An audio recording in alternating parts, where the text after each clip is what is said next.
আজকে আপনাদের নর্থ বেঙ্গলের দারুণ একটা হোমস্টের সন্ধান দেব।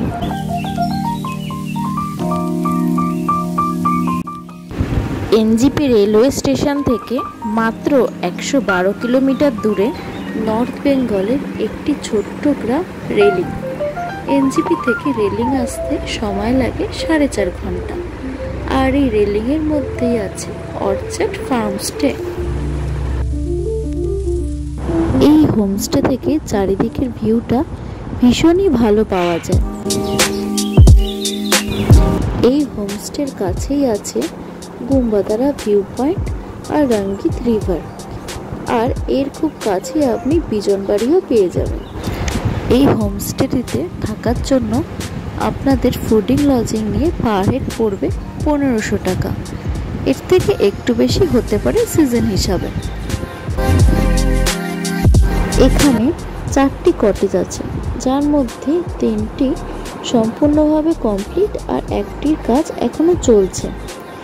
এই 3টিতে গ্রাউন্ড ফ্লোরে একটি বেডরুম আছে, সেখানে স্টোরেজ আছে, সাথে একটা টয়লেট। আর ফার্স্ট ফ্লোরে একটা বড় বেডরুম আছে, যার চারিদিকটায় উইন্ডো আর ব্যালকনি আছে। তো সব দিক থেকে আপনি ভিউ খুবই ভালো পাবেন।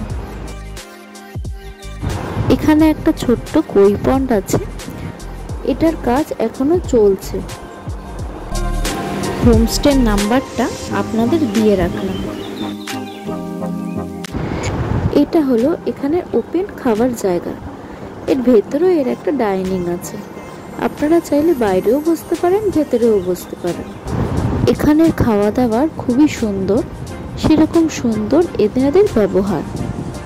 এখানে বনফায়ারের ব্যবস্থা আছে। এখানে 2টি প্যাভিলিয়ন, দোলনা আছে, আর এনাদের জায়গাটা অনেক বড়। আপনারা যদি বাচ্চা নিয়ে আসেন তারা এখানে খুবই আনন্দ পাবে। আপনাদের যদি নেক্সট ডেস্টিনেশন রেলিং হয় তাহলে অবশ্যই এই হোমস্টেটাতে একদিনের জন্য থাকুন, আপনাদের খারাপ লাগবে না। রেলিং জায়গাটি যেহেতু এখনো ট্যুরিস্টদের কাছে অতটা পরিচিত নয়, তাই এখানে খুব কম লোকই আসেন। আপনি যদি নির্জনতা পছন্দ করেন তাহলে এই জায়গাটি আপনার জন্য একেবারেই উপযুক্ত।